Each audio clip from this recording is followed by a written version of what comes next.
Eh les gars, c'est trop dur de prendre des bras. Yo yo yo tout le monde, j'espère que vous allez bien. Grosse vidéo aujourd'hui, on a eu des annonces de fou les mecs. Ah là, je pars au quart de tour, là, direct ça démarre dès le début les gars. On a eu des infos sur la nouvelle collection qui devait sortir en juin sur Pokémon, la fameuse collection avec les 151 premiers Pokémon.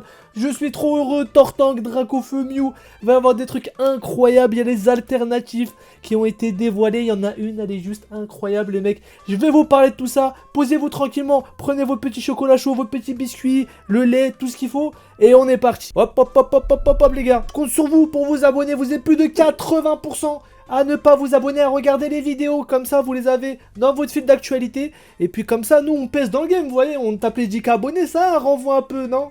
Non? Bon, trêve de plaisanterie, du coup, on va passer aux cartes. Pour tout ce qui est les détails sur la série, je vous invite à aller sur le bouton et juste ici, je vous ai fait une vidéo complète en vous expliquant tout. Pour faire très simple, comme je vous l'ai dit, ça va réunir les premiers Pokémon, les 151 premiers, donc la version jaune, bleue, etc. Et pour le coup, on va avoir des AR, des cartes full art, ça va être juste incroyable. On commence par le petit booster, voilà, je vous le montre avec le petit Mew. Et on enchaîne directement avec le Florizarre qu'on avait déjà. Donc Florizarre X, ça c'est juste incroyable. Dracofeu X, Tortank X, hein. Que demander de plus? Bah je vous demande messieurs dames, que demander de plus que ces trois là? Et en plus les ex sont extrêmement jolis pour le coup. Des fois j'aime pas trop la patte graphique, là je les trouve incroyables. On enchaîne avec un petit Arbok, là ça va aller crescendo les gars. Là je vous le dis moi, ça va aller crescendo, les cartes sont de plus en plus incroyables. Et faites très attention aux dernières, ça va être incroyable. J'ai pas d'autres mots. On enchaîne avec le magnifique Fenard X. Regardez-moi ça. Il va être trop beau. Je suis un peu dégoûté parce qu'en France, les gars, l'holographisme, il est pas terrible sur les cartes. Alors qu'en japonais, ça pétite partout. Ça pète. C'est vraiment un truc de fou, la différence d'impression.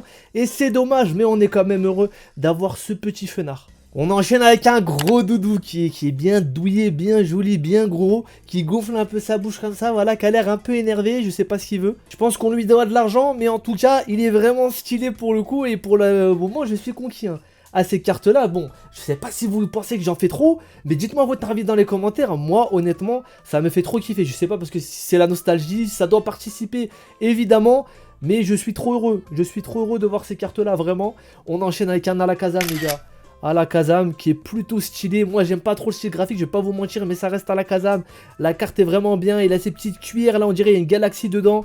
C'est vraiment super cool cette petite patte graphique de monsieur Mitsuhiro Arita, hein. C'est juste incroyable pour le coup. Pour ceux qui savent pas, c'est celui qui a dessiné et designé le Dracofeu set de base. Et beaucoup d'autres cartes évidemment. On enchaîne avec un petit Lipoutou. Alors celui-là je suis pas fan de fou, mais c'est quand même cool, voilà. Il va vous faire un gros bisou. Bon, moi perso, je suis pas fan. Je vous laisse la place si vous voulez. En tout cas, on a toujours le petit effet assez sympa qui sort du cadre de la carte. Après, ça reste Lipoutou, comme je le disais, ça casse pas trois pattes à un canard. On enchaîne avec des cartes holographiques. Certes, holographiques, mais incroyable pour le coup. Petit Aquali qui devait se retrouver dans notre petit set. Et surtout, petit Voltali. Qu'est-ce qu'il est beau le Voltali. Regardez ce jeu de couleurs derrière. Avec le tonnerre qui tombe là, c'est juste incroyable. En plus, on va avoir les bords argentés parce que maintenant, c'est plus les bords jaunes, c'est les bords argentés. Je sais qu'il y en a qui sont beaucoup nostalgiques à ce sujet, etc. Il y a un grand débat là-dessus. Moi, je vous avoue que je préfère 50 000 fois les bords argentés, surtout quand on a des holographiques. Parce que il y a tout simplement l'holographisme qui se détaille tout autour. Donc ça, je dis un gros oui. On enchaîne avec une ex qu'on n'avait pas encore vue. Et c'est Elector, pour le coup, petit Elector, assez sympathique. Encore une fois, qui sort son petit pied. La carte est vraiment super jolie. Et c'est une carte de plus à ajouter au set. Honnêtement là, pour le moment, quand vous voyez ça les mecs, quand vous voyez le Tortank, le Dracofeu X, le Florizarre, ce petit Elector...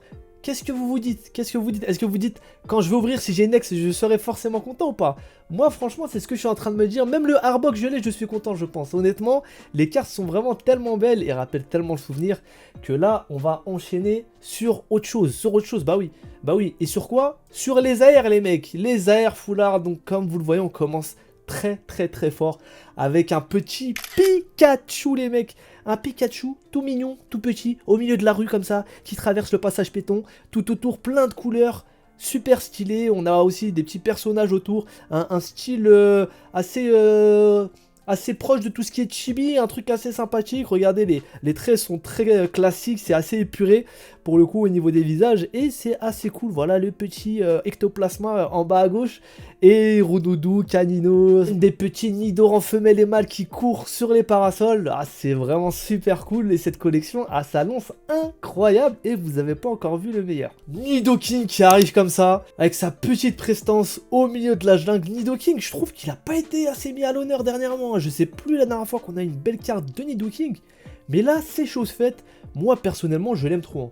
Je l'aimais trop à l'époque avec son attaque séisme là. Oh là là, elle était trop fort en plus. C'était vraiment trop stylé comme Pokémon. Là, on va l'avoir au milieu de la jungle. Bien imposant, bien mal alpha, bien énervé, bien costaud. Et ça fait plaisir pour le coup. Cette carte là, on devrait la retrouver sur la reverse. Donc, une carte de plus à voir. Imaginez, vous avez un petit pack dedans. Vous avez une ex Dracofeu et un petit Nidoking.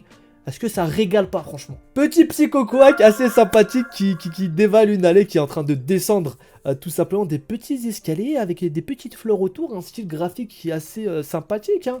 Un style graphique assez spécial. C'est pas de l'aquarelle, c'est un peu peinture, c'est quelque chose d'assez prononcé mais c'est vraiment cool. Ça change un peu de tout ça et l'illustrateur je ne le connais pas, c'est Whisker, donc peut-être un nouveau. J'ai pas l'impression d'avoir vu beaucoup de travaux à son sujet. Et là les mecs, vous voyez, ça devient de plus en plus beau.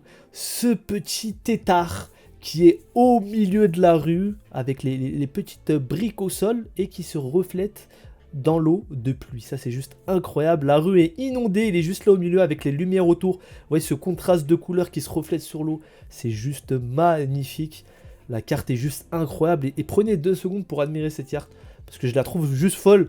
Depuis le début, je sais pas si pour vous j'en fais des caisses, mais je vous promets que c'est sincère. Et de toute façon, je pense que ça se voit à mon sourire. Je suis rarement comme ça quand je vois des cartes. Et là, pour le coup, ils ont mis le paquet et ça fait plaisir. Ça fait plaisir.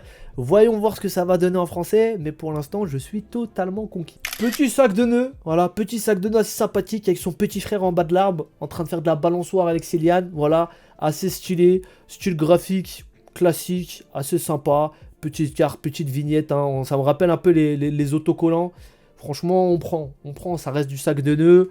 L'image est cool, c'est sur la reverse, que demander de plus? Et là, on arrive donc sur le Monsieur Mime. Alors, faut savoir les mecs que pas toutes les cartes ont encore été dévoilées, mais là, je vous en ai montré pas mal et on a déjà des cartes qui sont vraiment très jolies. Donc, 3 Monsieur Mime qui sont là, avec le petit ciel et le soleil qui est en train de se coucher, l'ombre de l'arbre qui se mêle à la leur, et franchement un spectacle assez sympathique avec un petit arc-en-ciel. Franchement la carte renvoie quelque chose de spécial, hein. On sent une brise d'été quand on regarde la carte, on sent une petite vibe plutôt positive, un truc assez sympa, les petites soirées d'été avec ces 3 beaux gosses. Là c'est la carte juste avant la carte totalement banger, la première alternative, et vous voyez qu'il y a un petit Ammonistar. Ammonita, non Ammonita, Ammonistar c'est l'évolution, c'est un Ammonita si je me trompe pas, parce que oui on voit le fossile sur l'évolution, donc c'est un Ammonita, avec un petit Kabuto à côté, hein, et un style graphique encore une fois assez spécial. Vous voyez ce qui est bien dans ce genre de cartes, c'est qu'ils font appel à plusieurs illustrateurs qui sont totalement différents pour le coup, et ça c'est vraiment cool. On va avoir également un petit Ammonistar à l'arrière, et ça c'est aussi assez sympathique. Et on termine avec une carte, mais une carte les gars, vous avez jamais vu ça. Déjà, il y avait des cartes incroyables, des 3 oiseaux légendaires. Moi, je vous dis la vérité. Pour moi, elles sont super sous-estimées, celles de Soleil et Lune. Je les trouve juste folles avec les 3 oiseaux. Que ça soit n'importe quelle carte. Vous savez que la carte avec la mosaïque, là, style un peu église, etc., qui s'est retrouvée dans le TB destiné au culte au Japon, elle cote à plus de 300 €. À un moment, c'était même arrivé à 500-600. La carte est juste super jolie. Nous, elle est pas rare, donc forcément, elle est plus basse. Et du coup, les gens, bah, la mettent un peu de côté, mais ça reste une carte incroyable. Et regardez-moi ça, les mecs. Regardez-moi ça. Ce petit Articodin, avec Sulfura qui vole à ses côtés, avec Elector. Ils sont beaux. Ils sont beaux, regardez-moi ça. Qu'est-ce qu'ils sont beaux. Je sais pas c'est quand la dernière fois qu'on a vu des Pokémon aussi bien représentés pour le coup. Le style est vraiment fou pour le coup. Je trouve ça juste incroyable. On a une carte qui est vraiment magnifique. Un air un peu plus sérieux, je dirais. Une vibe un peu plus sérieuse dans la carte. C'est vraiment une œuvre d'art pour moi. On les a en train de voler tout simplement au milieu des nuages avec au loin petite montagne, petit ciel. C'est juste incroyable. On a l'effet de vitesse en bas. Vous le voyez avec les nuages qui défilent un peu comme quand vous êtes dans l'avion. Et ça, c'est super sympathique. Cette carte-là, je la trouve juste monumentale. Je sais pas si ça va être la seule secret alternate du set. Je ne pense pas. Va sûrement y en avoir une autre. Peut-être avec les 3 starters, qui sait. Imaginez un Dracofeu, Tortank et Florizard en alternative. Ça serait pas incroyable? Ah, cette carte me fait clairement de l'œil, les mecs. Et pour le coup, je suis obligé de la prendre. Ça va être juste fou. Pareil, là, je connais pas l'illustrateur. C'est Shibu Ringaru, si je me trompe pas, voilà. Mais en tout cas, il fait un taf monumental. Il y a vraiment des illustrateurs très talentueux chez Pokémon. C'est juste fou. Voilà pour cette vidéo. J'espère que vous avez apprécié. J'ai dû la tourner direct parce que quand j'ai vu ça, les mecs me suis dit, je suis trop de bonne humeur. Faut que je vous la transmette. J'espère que vous avez kiffé. Si c'est le cas, petit pouce bleu, petit commentaire, vous me dites votre avis. Comme d'hab, référencement, en plus je les lis tous, donc c'est vraiment cool. Abonnez-vous et n'hésitez pas à aller check les autres vidéos juste ici. On se dit à la prochaine, prenez soin de vous, ciao ciao.